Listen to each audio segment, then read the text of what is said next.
Hello, everybody. My name is Mr. Bob Dry Jr., and welcome to The Longest Walk.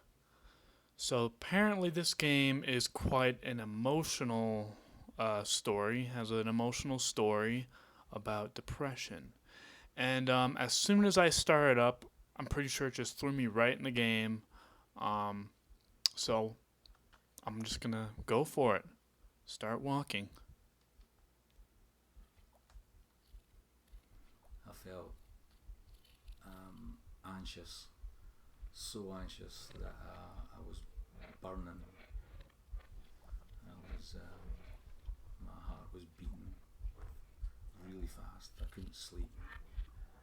I got tireder and tireder because I couldn't sleep because I was worrying. And I was worry. I've let my family down.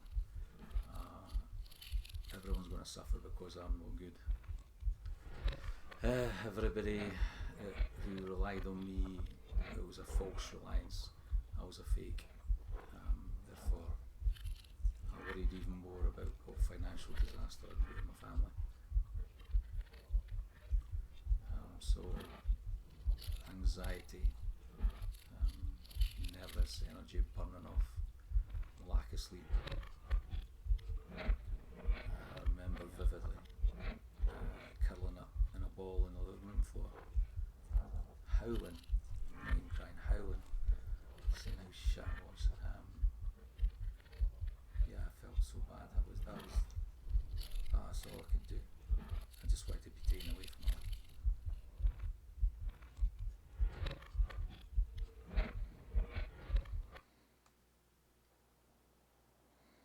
Okay. Before we get any further, I'd just like to say we've gained a couple subscribers. I think it was 3 new subscribers. I will not mention them by name, but I just want to say thank you for subscribing to my channel. I kind of want to make this second video today as a subscriber special. I greatly appreciate you guys watching my videos, and I'm happy you guys enjoy them enough to subscribe. But I have much more to come. There's definitely no plan on stopping this time. So, yeah, just wanted to say thank you. But we'll keep on heading. I only realised something was wrong when I was driving back from school crying, and I knew this wasn't right. It was a build up of stress in work and expectations of work, and then finding that I couldn't do it. I wasn't alone, other people were struggling with it, but I just thought, I can't do this, I can't do this. Why? What's wrong with me? Why can't I do it? I'm a failure. I knew I was stressed. I didn't know I was depressed, and I think it just got worse after that point. There was no stopping it. Once it started, the feelings of negativity about not being good enough, I couldn't stop it. The whole thing made me feel that I was worthless, so I didn't want to meet anyone. I didn't want to speak to anyone.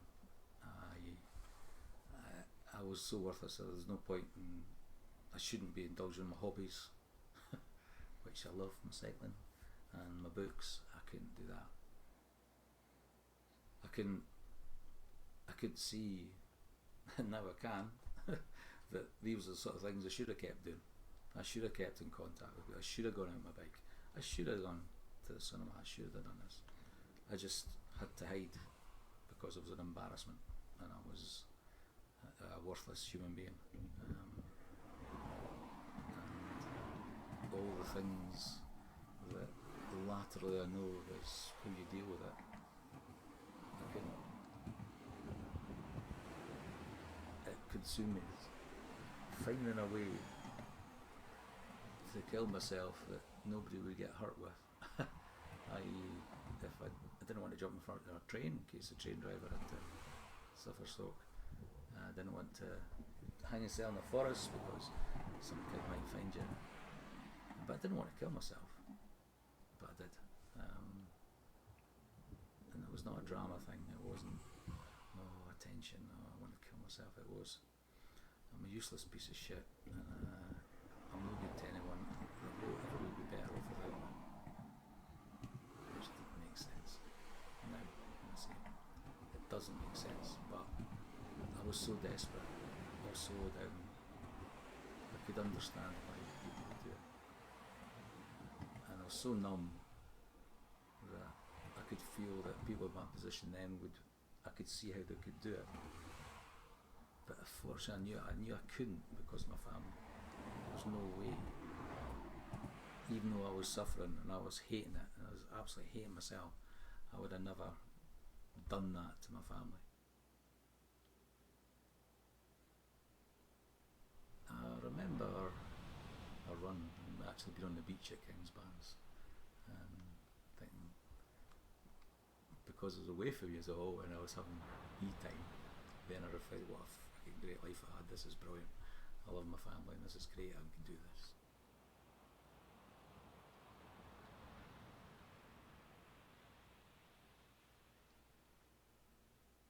I am a guy who did a lot of things on his own, and I think when you're giving time to other people as your job, you sometimes a wee bit of time to yourself without being too selfish.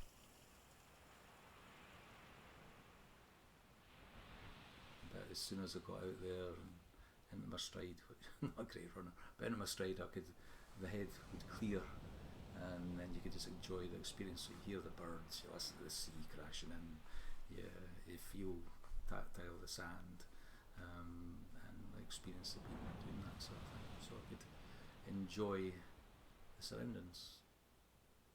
But yeah, at the start, rush, because I was a big timetabling. And at the end, yeah, more relaxed. I could come home and get on with the rest of it.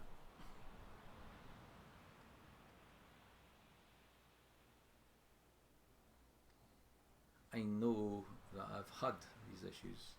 I'm hopeful I won't have them again. I can't tell if I'm going to have them or not.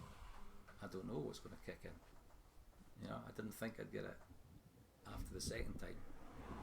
But then I went back into a position of responsibility and I had a trigger there.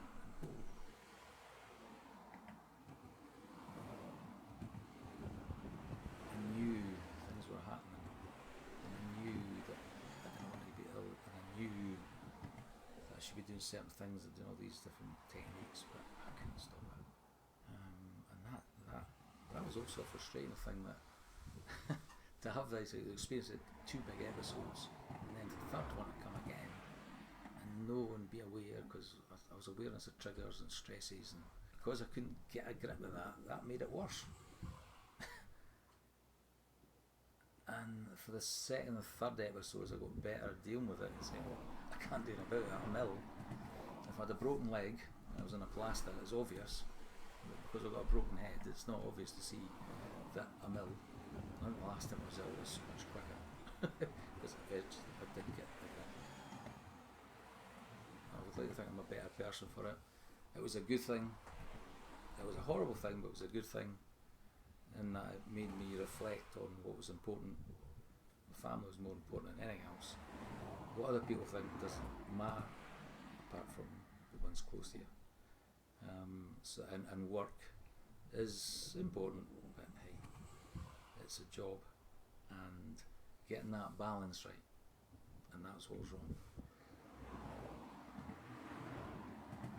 The boys, I don't know, that we talked about, and I think they weren't fully aware of just how seriously ill it was, which is brilliant, because we're too young to deal with that at the time, but it's good to talk about now.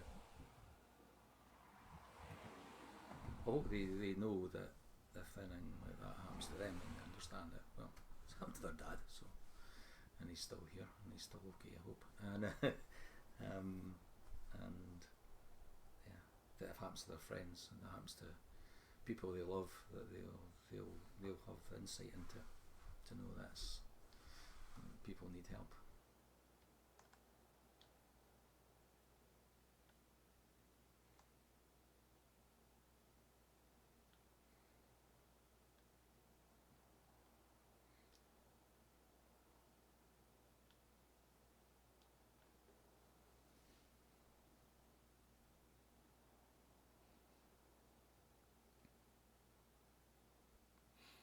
So looks like that's him right there. Man with 3 kids struggling with depression. He's not the only one. There's plenty more people out there. And if there's one thing to take away from this man's story, is that he's right. Don't stop doing the things you love. Don't hate yourself. Just keep on walking. That's all you gotta do. That's all you gotta do. Get up and start walking. Take deep breaths. Keep your back straight. Keep your chin up. Keep walking. You know, a lot of people get stuck in this state of mind because they don't believe in themselves.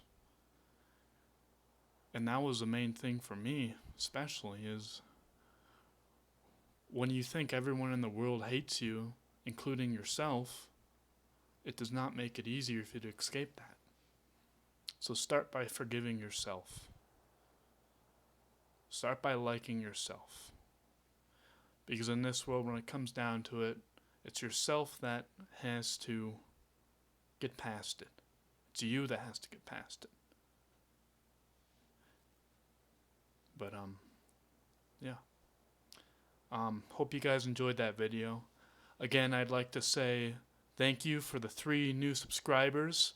If you're watching this right now, thanks for subscribing. I greatly appreciate it. I have much more content to come, so don't tune out, please.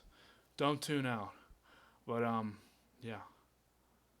Tell me what you guys thought about this video in the comments below, and other than that, I'll see you guys in the next video. Farewell.